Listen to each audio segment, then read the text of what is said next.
I mean, what's reality really? It's an illusion created by your brain. You perceive the world the way your programs in your head work. Picture of perfection. We all have an idea what it means to be the best version of me. We have an idea what it means to be the best version of me. And this is the version of me which I'm ready to be proud of and love and accept and present to the world.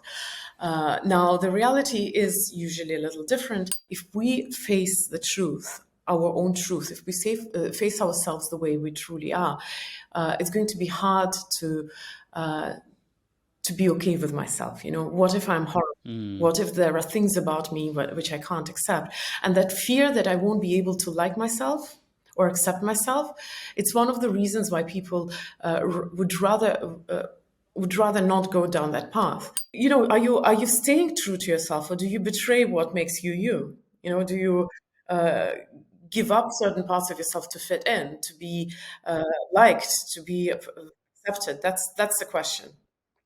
Are you hiding something from the world? Something about yourself that you don't admire? Something that is a flaw? Something that you are yet to accept about yourself? See, the fact is we all have some sort of flaw.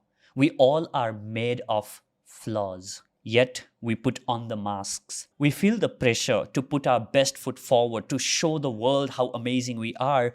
Yet internally we struggle with these flaws because we cannot get to the point where we can accept them, where we can love them. And in today's episode, we're going to talk about how you can become flawsome, how you can live authentically, how you can embrace yourself, how you can cultivate self-love. And to help us understand this, we have Kristina Mand-Lakhiani.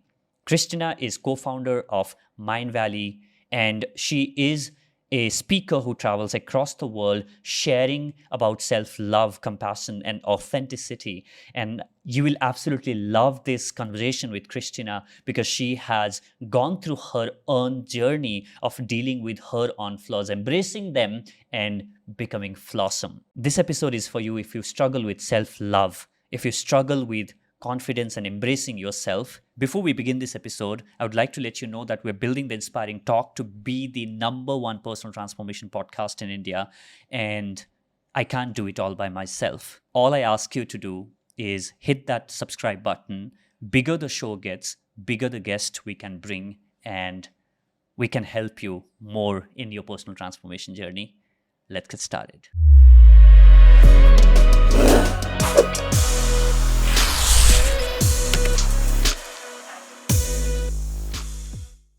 Welcome back to another episode of the Inspiring Talk podcast, and I'm super excited to be joined by Kristina. Kristina, thank you so much for being on the show. Thank you for having me, and thank you for inviting me. Kristina, I met you at Life Plugin Summit in 2019, and I heard you talk about authenticity and vulnerability on the stage, and that is one of the topics that that's very close to my own heart, because in my own journey of self-acceptance and self-love and trying to be as authentic, live as authentically as possible, I absolutely love the idea of showing up without masks, like you talk about. So I want you to sort of talk about what being authentic means in the first place. Well, when I talk about authenticity, is an interesting term because we do not have a scientific definition to authenticity. And literally anything you take about human existence, you can pretty much trace some kind of science in, say, for example, psychology about that aspect of human existence. Now, when it comes to authenticity, it is not a topic researched officially. And the definition that I give to it is uniquely mine, or maybe not so uniquely, but it's mine. And in my book, in fact, I do start with the explanation that there are a lot of buzzwords in the contemporary world, and authenticity is one of those buzzwords. What I mean by buzzwords is that this is a word which has shot to prominence. A lot of people are talking about it, and a lot of us give very hefty baggage to these words. So the moment you hear the word authenticity or vulnerability, we just mentioned, it evokes the whole picture, like a complete picture with all the emotions and all the scenarios. Now, authenticity is a buzzword, which makes it a little bit hard to discuss, because whenever we talk about it, everybody comes with their own understanding of this word. So my understanding of the word authenticity, or the phenomenon of authenticity, is that it is your relationship with yourself.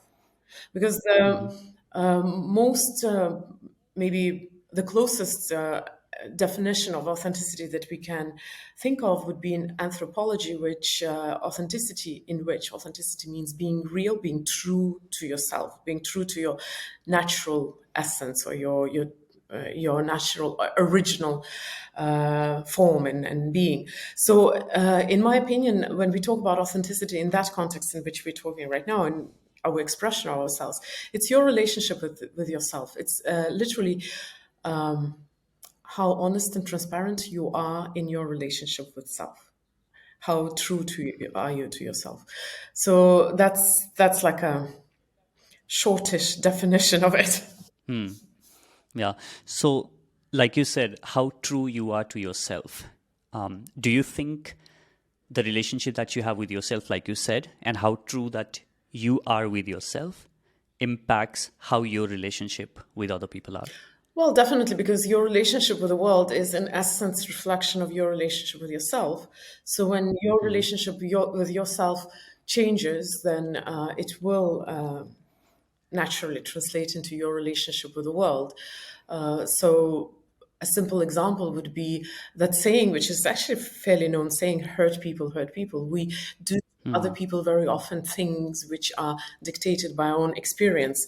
For example, somebody says something to you which you take offense about, and then you react to that person. So your interaction with that person has more to do with how you reacted to that person's words. So it's reflecting, but it's first reflecting on you, and then your experience with that translates into how you communicate with the person. So naturally, if you come to peace with yourself, it's much easier to interact with the outside world. But that's a very that question maybe comes a little too early on in this discussion, because it does require some groundwork before we go deeper into this idea.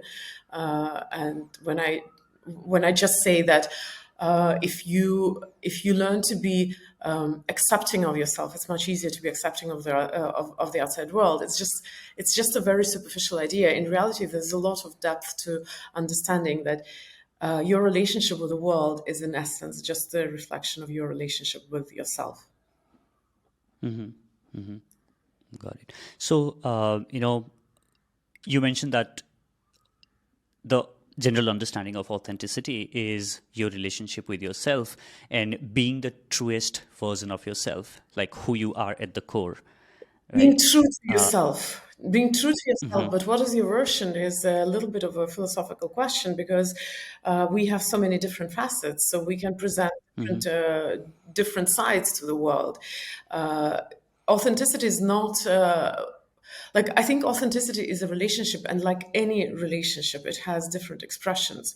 So are you true to yourself when you're at peace? Are you true to yourself when you're angry? Are you true to yourself when you're in stress? So your expressions can be very different. The question is, what how are you staying true to yourself, or do you betray what makes you you? Do you uh, give up certain parts of yourself to fit in, to be liked, to be Yeah. accepted? That's the question. So, what, maybe with some examples, you can probably help us understand what deviating from your authentic self can look like. You can maybe take, some examples, maybe from your own life, or or any example that we all can relate with. I would translate that question more into along the lines of how do you know that you're being inauthentic? Yeah. And I wish I knew the answer to that. I think you just feel. But a very easy place to start is to listen to your self talk. That actually reflects quite a bit. So if you have the courage, you can take a diary and carry it around all day, and then every time you have a self-talk in your head, you just write it down, and then in the evening you read and you see uh, what are you telling yourself throughout the day. But it's literally a journey. I would say that most of us get lost somewhere in our life. some point we start betraying ourselves, and it usually does it usually expresses itself in all sorts of distortions. For example, when you need validation from outside world, you do something and you don't dare to toot your own horn unless somebody else says that you've done a good job, or when you feel that you don't trust your own instincts or your own feelings, that usually is an expression of your not being true to yourself, or you're betraying yourself. If you're true to yourself, you don't need anyone to tell you that, let's say, your mission is important to you, or it's important to the world, or that you're doing the right thing. You just know it. You don't need anyone to tell you that. So we don't. It's hard to explain to a person that they're lost. It's something that the person needs to realize, but that's the nature of delusion. When you're delusional, you are not aware of that, because if you were aware, you would be just lost. You wouldn't be delusional. So being inauthentic in a way is being delusional. And to wake up from that, you need to start noticing the red flags, the moments when you betray yourself. And then maybe you will make a verdict that, oh, I haven't been true to myself. In my case, it was a very bizarre experience. I walked into an office and after a trip. So I was traveling, and then I walked into an office, and a friend of mine said, "Oh, you're back. I missed you." And without thinking, I said, "Oh, I missed me too." And when I said I missed me too, that was that was like a vinyl that was stopped with a screech. I was like, "What did you just say? I missed me."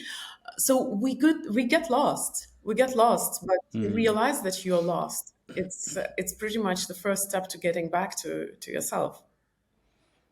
So you said, writing down your thoughts is the beginning of trying to understand. Self-talk. Just thoughts, self-talk. It's a little different. You can have random thoughts about things around you, or even about other people. I'm talking about self-talk. For example, when you present a project and somebody gives you feedback, how do you talk to yourself? Or we all experience that, I guess. You have an interaction, and then the interaction is over, and you're still rehearsing your better answers in your head. So this is all self-talk. Or if you don't like something, like the moment when you blush because you did something which you think wasn't good, what is your self-talk? What do you tell yourself? Or you fail at something. Like I learned to ride a bike at 43. So I remember when I decided that practice makes perfect, and I started riding it when I was not yet completely 100% ready, I would lose balance. And that is the moment, you've learned something, you fail. What is your self-talk? So that's a little different from just thoughts. So if you write down your self-talk, and we have a lot of that throughout the day, even when you talk to other people, they will ask you something personal and you start explaining yourself. That's how you talk about yourself. But of course, to other people, you probably veil your self-talk and make it a little bit more presentable. But in your head, you're unfiltered.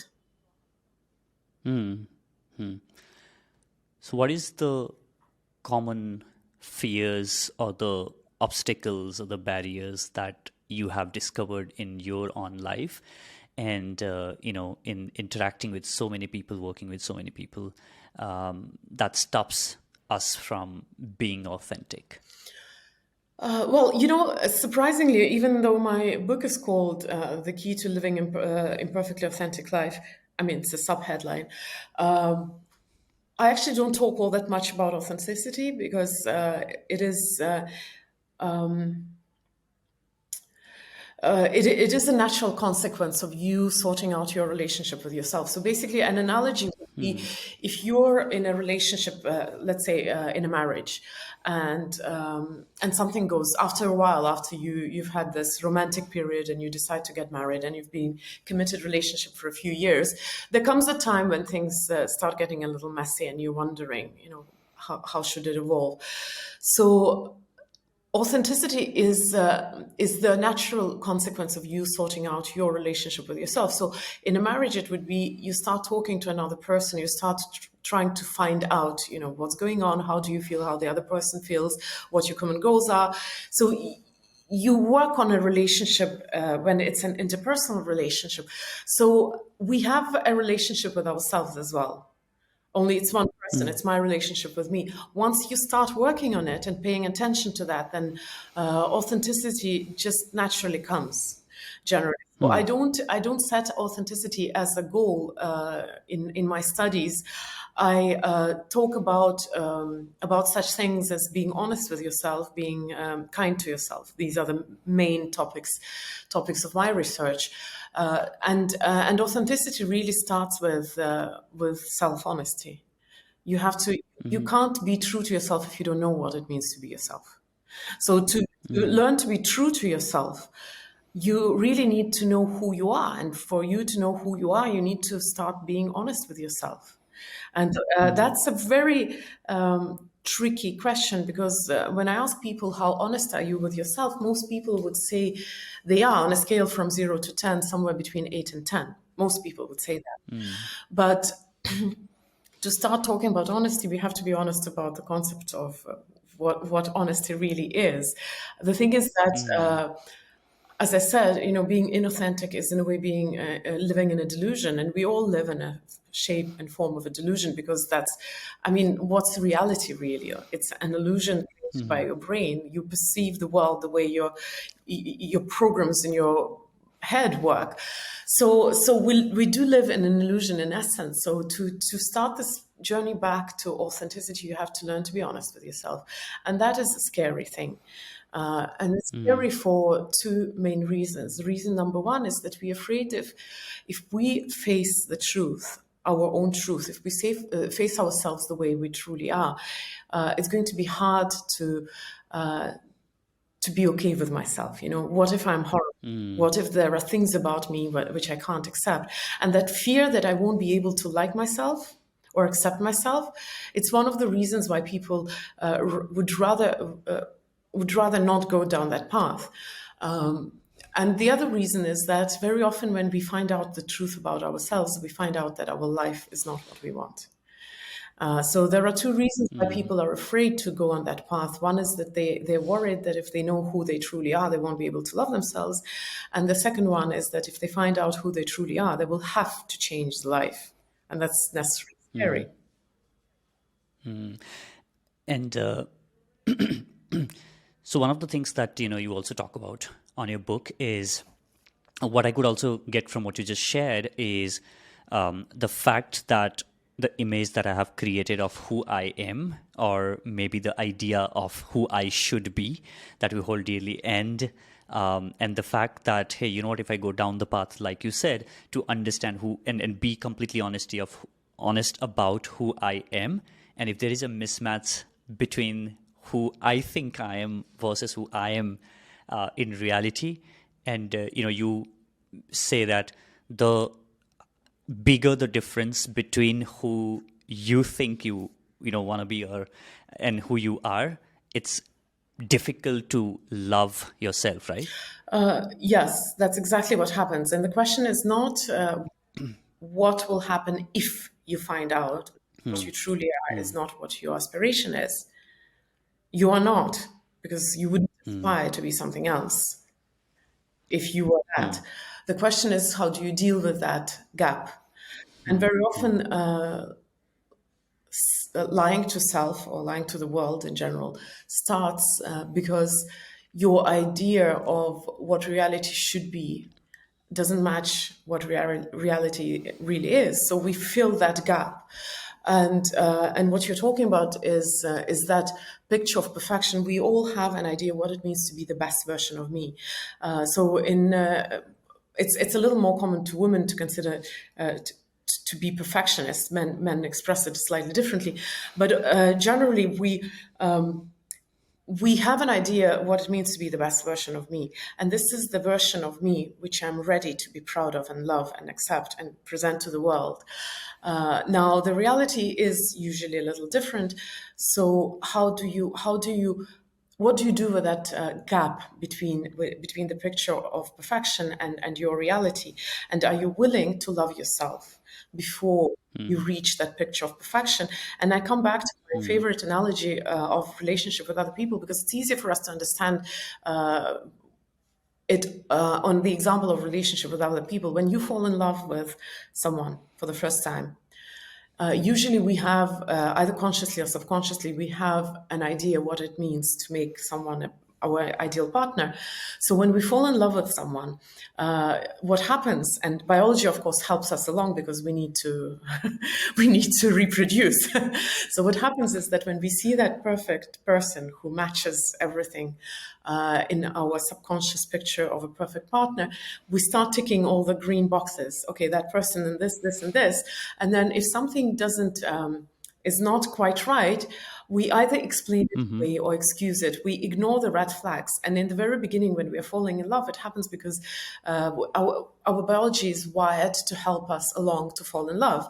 So what happens is that we actually fall in love with an ideal, not a real person. Almost all the time, whenever you're infatuated, you're not really infatuated with the real person. You're infatuated with Mm. your idea of a perfect partner. That's how it works. That's biology. And of course, the real person is a little different.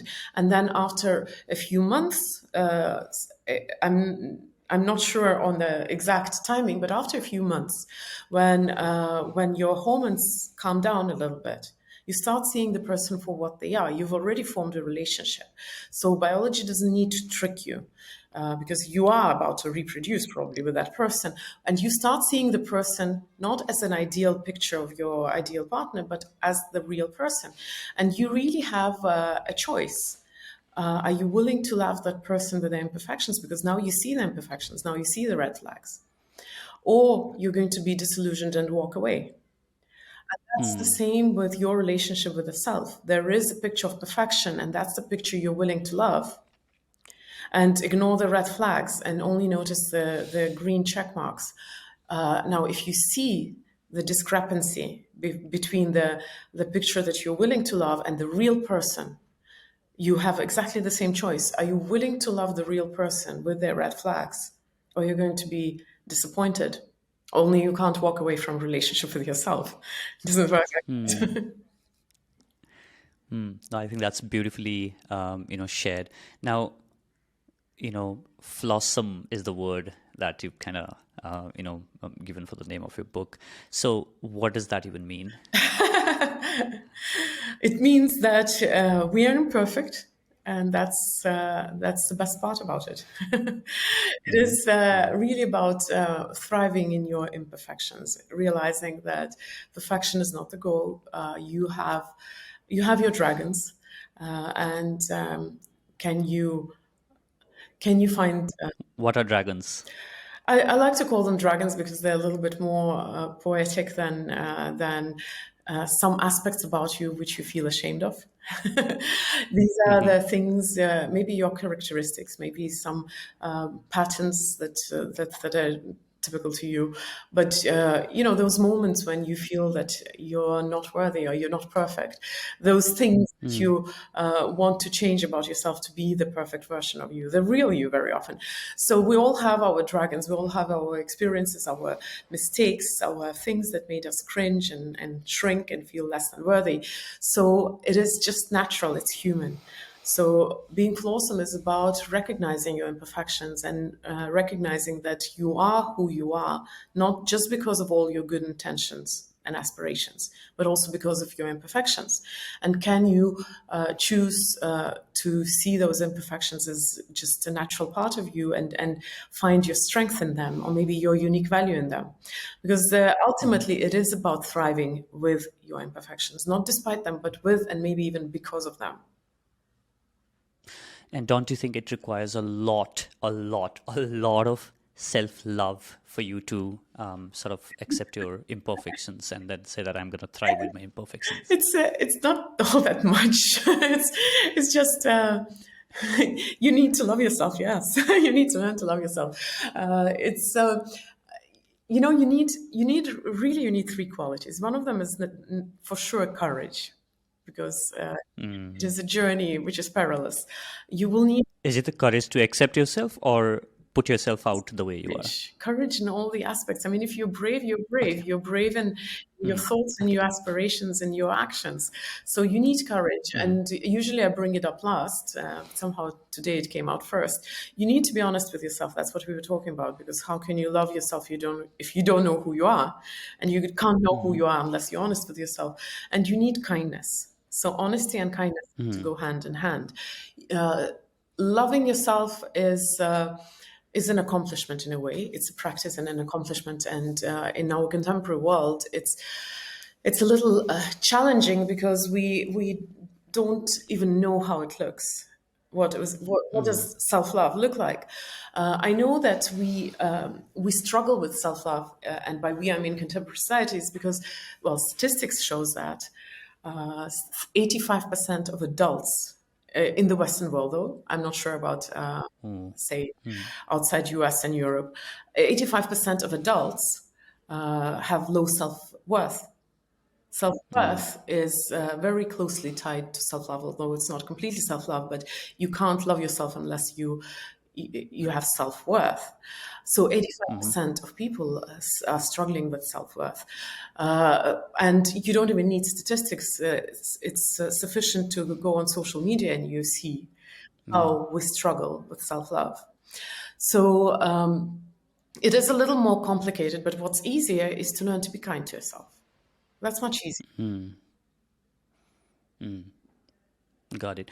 So for you to embrace the journey of Flawsome and, like you said, thriving with your imperfections, what are, if you were to lay down a steps, I'm sure it's way more complicated than just simply like, hey, Kristina, give me like 3-step process to become Flawsome. I know it's way complicated than that, but at least like, what is the starting point? We have in parts, bits and pieces we have covered, but maybe you can say that, okay, this is what you can do as the starting point. We barely covered anything. Yes, Yeah. I mean, I have like a thick book about that. But I want to say from the start, it's not complicated. It requires time and commitment.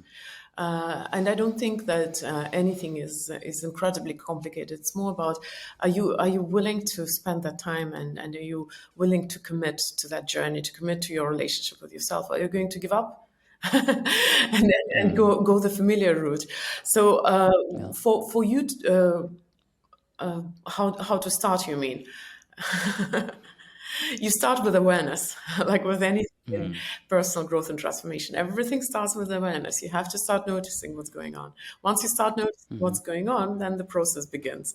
So, and yeah, it's, as I said, it only requires some patience and commitment, and it's step by step, really to learn to thrive with your imperfections.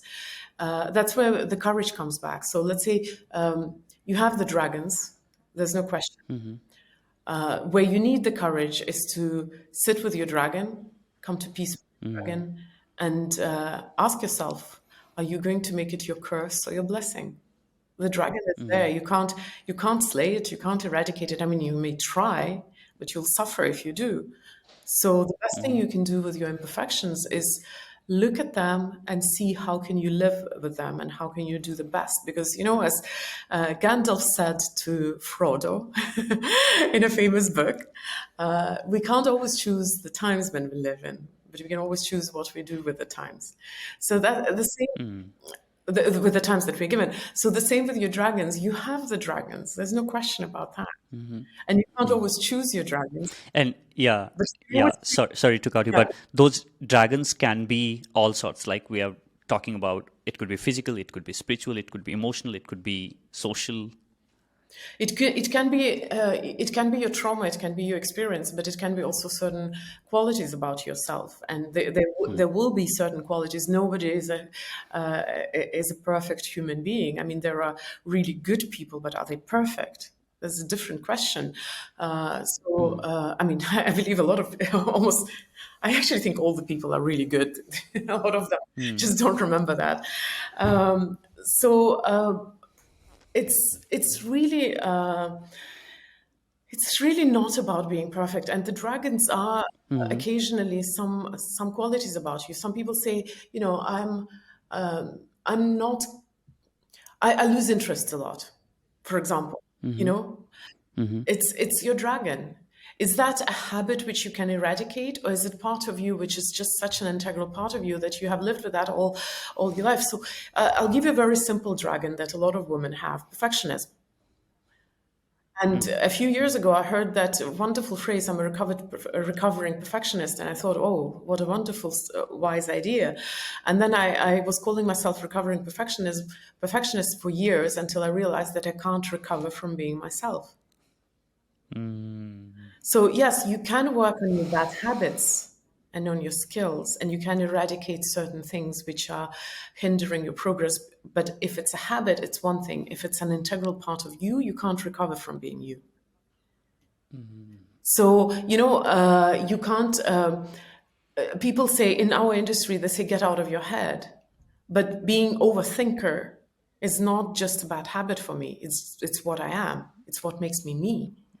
Can I not just stop fighting it, but actually just admit the fact, okay, that's what it is. How can I live with that? And how can I thrive with that? Mm-hmm.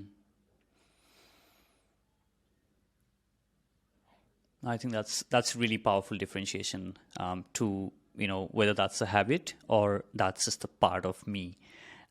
Like you said, you for a really long time lived by saying that you are a recovering perfectionist. And so is there a way for somebody to say that, hey, this is a part of me? Because, and the reason I'm asking this is, a lot of us might beat ourselves up for a really, really long time saying that this is something that I should fix, and which is again the other thing that you talk about, right? Personal growth is and that's one of the things that you also talk about, is fix things which is not necessarily what you want to do, right? And it's not always possible to fix things. Like you said, sometimes you have to live with it. Well, usually habits are much more superficial and they don't define us. Mm, And like a very easy example would be smoking. If you give up smoking, are mm, you a different person? So there are habits which we acquire over time. So for example, you can be a laid back person, and I'm using the word laid back rather than lazy because you can choose your labels. But in the culture of hustling, you may be a little less of a hustler than everybody else, and you might say, "Oh no, but I'm just lacking the necessary habits, the habit of waking up early, the habit of you need to enforce discipline and everything." So, are you fighting back bad habits, or are you fighting your nature? Here's the question. Now, if you're a laid back person, and like myself, I like to have my mornings super slow, and you spend, let's say, 1 hour in the morning drinking your coffee and playing games, then this is probably a bad habit you can change. For example, if you need that quiet time, just set yourself to 15 minutes, because that's something which is important for you, because maybe you just need to be grounded. Maybe you just don't like starting day too quickly and too fast. Now, the laid back aspect of that may be not the question of the habit, but the question of your personality, because we are all different people, and in the society which is idealizing success and mm, has a very strict scenario towards success, it's very easy to mm, uh, to fall for ideas that if I'm not like that successful person, then something is wrong with me mm, and I need to be fixed, and maybe I need more discipline or more work. But maybe you're just not that person. It's like a very funny mm, analogy would be, there was this meme on internet about a school for animals, and the different animals are asked to climb the tree, and only, like, I do not know, cheetah climbs the tree and everybody else is deemed idiot. We are different. Our personalities are different. And just because you're not like someone else doesn't make you broken. Maybe it's just your dragon that you haven't learned to live with, or you haven't even learned to accept or acknowledge that you have that dragon. Now, habits are much easier. Because habits you can change, and it doesn't feel like you're betraying yourself. you are trying to change something which is integral part of you, you will constantly feel something is wrong and something is off, and you will feel unhappy and discontent. So a lot of us, we don't recognize our nature, and we fall in the same traps, and then we are surprised that why at the age of 40 I experienced midlife crisis and feeling like I'm in a dead end. Haven't I done all the right things? This looks like quite a lot of reflective journey for a lot of us who's listening to this. Kristina, when you are, of course, you've been in this journey, and when you find yourself in this kind of spot where you were, or when even today when you are going through this, when you reflect upon these things, are there some questions that you ask yourself to sort of come with an answer that whether that's true nature of me? And also, the reason I'm asking this is, Kristina, what occurred to me when you were sharing this is also, I can also, while it might be a habit or something that I can work on and improve, I can just put it on the side saying that, hey, you know what, this is just part of me. It is who I am. Right? There's, I think, a thin line between. I think it comes from your mistrust towards yourself. We are indoctrinated to think that we are by nature lazy and stupid and bad. So almost every teacher comes at you saying that, no, but you can't trust yourself. I'll tell you this is wrong. And what I'm telling you is that you know the answer. You will know exactly the answer when you are taking a mental break because you are just exhausted and overwhelmed versus when you are just being stupid. You know it exactly. You don't need anyone to tell you that now you're being lazy because nobody else knows. Are you really at your edge and you need that break? Or you really just don't want to start doing things? And here's the question: is not that you're lazy and you're wasting time playing games and having coffee in the morning. I'm just giving a random example, which I also do sometimes. The question is not why are you wasting your time. The question is why are you pushing away or not doing something which you think you're supposed to do? It's okay that you're wasting your time. We cope with stress in usually the silliest ways. And that's not really the problem because and that's the interesting thing. We live in a world which insists that people are lazy, stupid, and bad. And that's so not true. It's so not true. If you find the right motivation, if you find the right meaning, you will not need iron will and discipline. You will get up and you'll do things. And sometimes when you're just too tired, you'll take a break and then you'll know that, okay, I've done enough. I go back to what I was doing. So I actually don't, I can't guide people to make a distinction between just bad habits and your integral part of you, but you will know that. Very simple. When I record videos, for example, and I have to rewatch them later, I usually notice my bad habits in my speech. If I say certain words which I shouldn't be using like this. And this is easy to eradicate, but English is my third language. I've spoken Estonian and Russian all my life. I was brought up somewhere else. I learned English when I was a kid, not as a young kid. I was 9. So there is an accent and there are mistakes that I make, and I might fret and beat myself up for doing that and trying to acquire, let's say, a British accent and speak in a way that nobody would notice where I come from. But is that necessary? Is that a bad habit, or is that's just part of my journey, which makes me unique to me?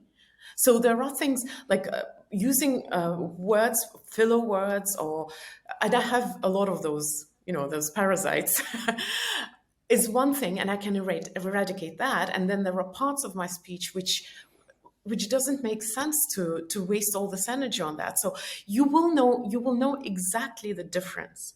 between you needing Mm. your break and you being lazy, between you being ambitious and determined and you being pig-headed idiot. You will know the difference.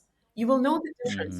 Mm. You just have to learn to trust yourself. Now, the questions that I ask myself, and I like you that question that you asked me, because I think that the key to that journey is to replace your judgment with curiosity. Because what usually happens Mm. is if you notice something about yourself, you start judging yourself and beating yourself up and being critical, similar to what you said, isn't it good?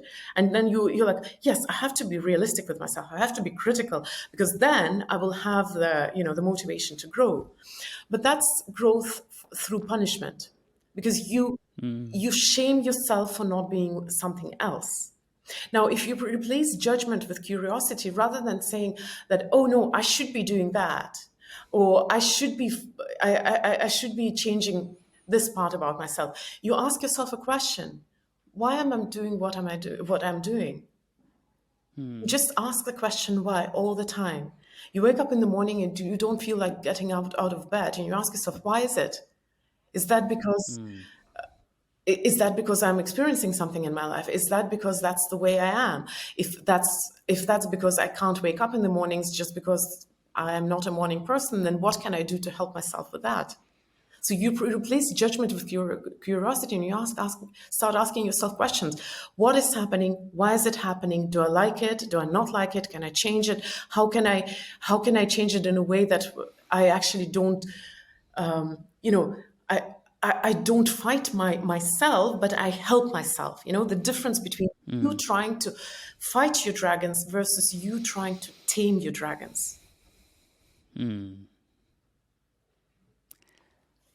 No, I really absolutely loved what you shared there, and like you said, yes, it is. You absolutely know when you are bullshitting, and when it's actually the true nature of you, that's there, and my takeaway from what you've just shared is trust yourself a little more, or try to, like you said, be curious about it, and also trust your own judgment rather than You doubting can about you it. can just start with hearing yourself, even if you're not sure, because it's not like I always know that. Is that of course we have questions all the time, but let's say if something is recurring, there is a reason. I'll bring you a slightly different example. In medicine, there's a condition which is called congenital analgesia. This is the condition when people don't feel pain, physical pain. So what Mm. happens is Mm. that people who are born with this condition, they don't live to adulthood, because if something happens to their body, they don't feel the pain. So their body doesn't Mm. signal about injury or illness. Example would be, you can touch a hot surface, and because you don't feel pain, you won't remove your hand, and obviously it will burn. Mm. So people with congenital analgesia do not survive to adulthood. Now, we live in a world uh, which is plagued with emotional analgesia, and I call it emotional analgesia for a Mm. reason.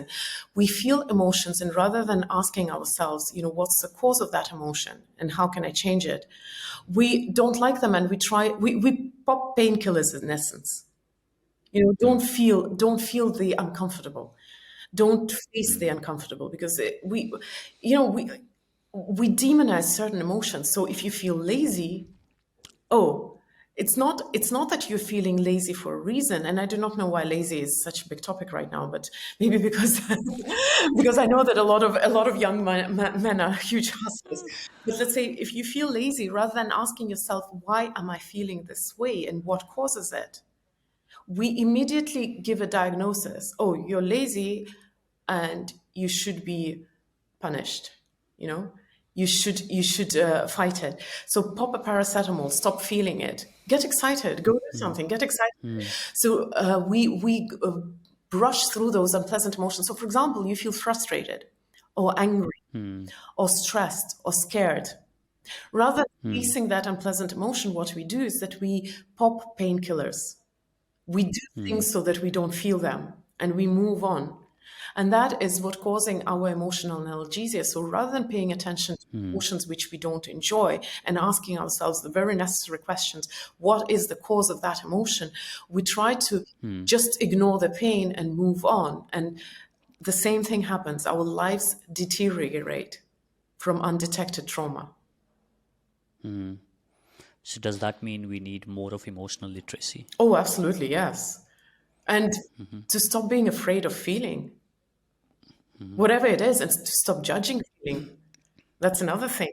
For example, you reach your goal and you don't feel ecstatic, you feel restless. Or you fail something and you can't even sit down with your shame for a moment or with your pain. You have to immediately remedy it. You know, we immediately talk about bouncing back. Do we talk about staying on the ground and staying with that discomfort and asking why is it happening and what does it signify? What does it mean about me, about my character, about my values? We don't. We're not taught what to do with unpleasant emotions. That's why when you wake up in the morning and you feel less than, you start immediately curing yourself without even asking what's the cause of my ailment. If it's bad mood or extreme anxiety and stress, rather than asking, why am I feeling this way? We just say, oh no, I shouldn't be feeling this. And this is what I should do to not feel like this. No, I love the idea about, being curious and trying to dig deep and pick in rather than just finding, like you said, pills to sort of pop in and then just move on. And rather than giving ourselves diagnoses all the time. Are there any reflective questions that you find yourself, asking yourself when you are not feeling yourself, which people can probably ask themselves? When I'm not feeling myself, I usually, if I'm not feeling myself, I would probably need some time to sit down and just to reflect what is going on, why is it going on, is it transient, is it something that can be fixed with just taking some time off, or is it something deeper and it requires like solving certain problems, and or is it just me being human and occasionally not being my best self. So there are different ways. Usually I'm okay with passing moods, and then again, you mentioned emotional literacy. We need to be emotional literate because we don't always even notice that we feel emotions. We don't understand the difference between an emotion which is just a fleeting feeling, something superficial, or let's say a mood or something more intense. We just live in this brown soup of nothingness. So I am quite sharp with my emotions after all these years, obviously. Of course, yeah. So if it's just something passing, it's fine. It doesn't bug me, and I can be grumpy, and then I'll feel guilty, and then I'll come and say like, sorry, I shouldn't have been like this. But the emotions which I don't enjoy too much are anxieties, because they're much more deep rooted and they are not usually as easily passing. And emotions which are bordering on states like depression, apathy. These are the ones which trigger the red flags and make me make me take more extreme measures. Everything else is fine. Got it. So, now that we were talking about emotional literacy, how can one start developing more of emotional literacy and what that looks like? I would say that there is a lot of literature, actually, in psychology particularly. One of my favorite authors is Susan David. I've referred to her for several years now. She has a book called Emotional Agility, which is a really good place to start with.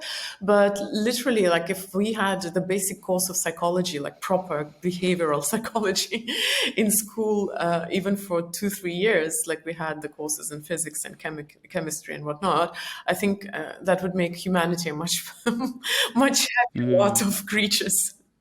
Yeah, it's okay. I mean, just be curious. Ask questions. You know, when you start asking questions, you will find the answers. You can research happiness, you can research self-love, you can research self-worth, confidence, whatever it is, and it will start the path. You will, it's like it's like a domino effect. You start somewhere, and then my interest in all of that started in a very unusual place. My son was diagnosed with Asperger's, and I had to go to a course to understand the condition, and then I realized that I really love that topic, and then I started reading more. So it's whatever triggers you, but I strongly recommend studying it. It's very practical science.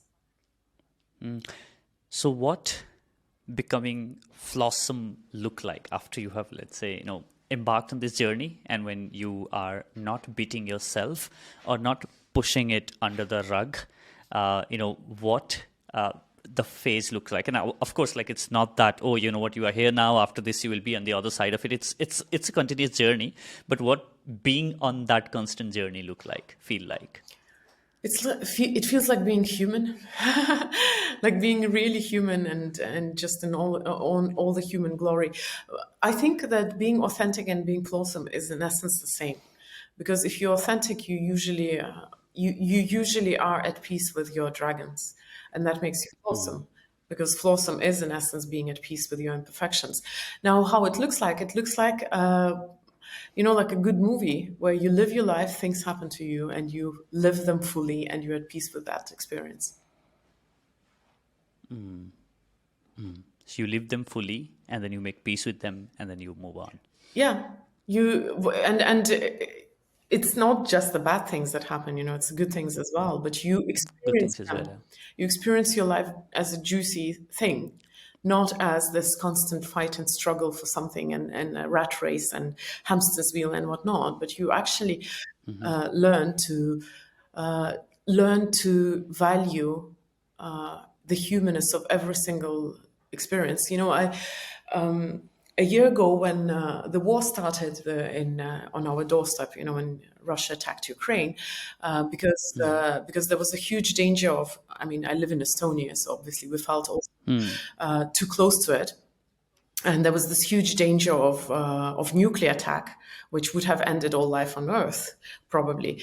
And I remember we came from a holiday with my children, and I felt intense fear for them because I had just moved back to Europe from Malaysia, and I felt, had I made a mistake? Because I did it out of best intentions, but now I'm so close to this intense danger. And I realized that I was afraid every single day. It was just so scary because you would wake up, go for the news, and wonder, is it all going to end abruptly and violently? Until one moment I realized that there is no certainty anyway, and the only thing you can do in that kind of uncertainty, in that kind of intense uncertainty, is just be grateful for that very moment, which is right there with your children, with your loved ones, with your family, and that was like a wake up call to just realize that there is no better tomorrow. There's just this very moment. And I know it's a little too philosophical, but it's the result of you coming to peace with yourself as well. I think you are better equipped to deal with such scenarios. You are better equipped to deal with the fears that you're feeling. Not running away from it, but you are just equipping yourself with the tools to better deal with it. Yeah, you can't control. You can't control the circumstances that happen in your life. Going back to Gandalf, we don't get to choose the times or the country where we're born in, for example. And I was born in the Soviet Union, by the way. But the only thing you have control over is yourself. And you're your biggest support. And for you to be your biggest support, you really need to learn to be kind to yourself. Because if you are your biggest critic, and that's most of us, especially perfectionists, then the only place where you can you should always find love, support, admiration, respect. The only place is yourself. If you can't give it to yourself, then where are you going to look for it? I felt that being vulnerable and is something that there's nothing called being overtly vulnerable.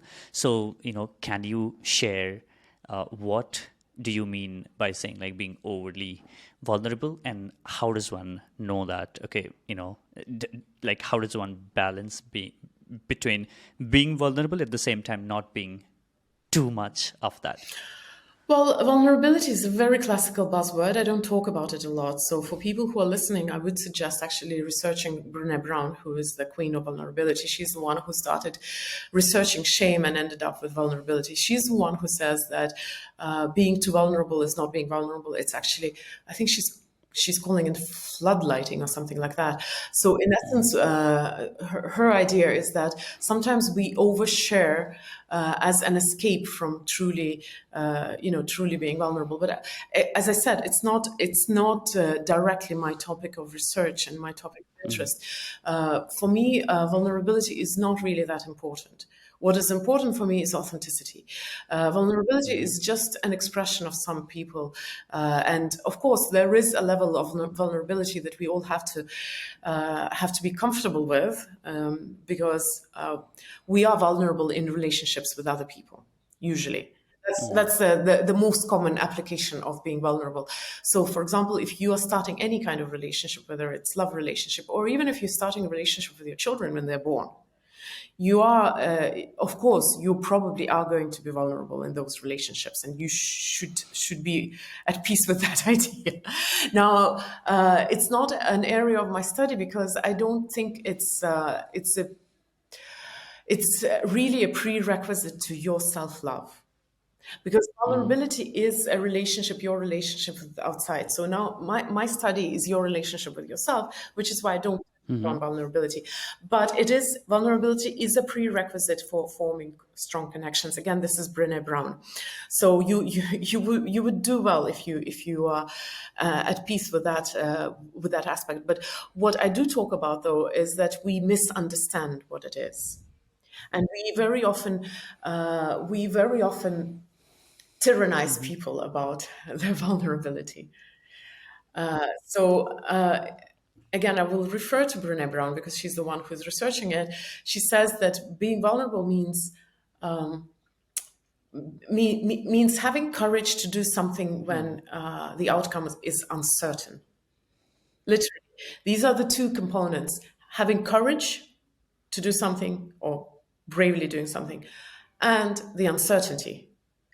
Now, when these two conditions apply, depends very much on circumstances. So a lot of the times because it's a huge buzzword, a lot of the times the way we understand vulnerability is sharing something very personal with other people. So, Kristina, is there any, of course, like you said, you don't give advice like do this, but few things that you want to leave with, let's say 3 things that you want to leave everybody listening us, which you want them to ponder upon or maybe start thinking of to leave, more, becoming more flawsome and thrive with their imperfections. Whew, that's quite a big question, I would say. And I had promised that I will know my book, but I would say just read my book. I do not know, but that aside, of course, and on a more serious note, I think the idea that comes to me right now would be if you can replace judgment with curiosity, that would be a good start. Okay. Anything else? No, I would like to leave with one because if I give you a recipe, it will be a little bit too long, and I generally don't believe in absolutes. So I don't like. I don't think that there is one good advice for all the. For all the circumstances in life. If I've learned anything in 20 years in personal growth, is that advice has to come in the right time and in the right circumstances. And if you give it in the wrong time, it may be at best disregarded, and in a more likely and more serious scenario, it would be misapplied and probably not bring the results that you were looking for. That's why we have a lot of people who are lost. They've been in personal growth for a long time, but they get lost in all of that. You have to have your advices in the right time. So that's why I'm not a huge fan of giving advice, but that one little hint or that one little idea that you replace judgment with curiosity about yourself, but about the world as well. Rather than seeing someone and saying like, oh, but they're, I do not know, something, but they're crook, or they are manipulator, or they're not, they're inauthentic, not vulnerable enough. Rather than judging others, be curious. Oh, I wonder why they behave like this. I wonder what they have been through. But the same way about yourself. Just replace judgment with curiosity. Not that, oh, you're always such a failure. Oh, I can't focus. Oh, I'm not motivated. Whatever it is. Why do I feel like this? So replace judgment with curiosity. Not only is it more enjoyable journey, but it is also going to create much more transformation than any kind of judgment and self-criticism.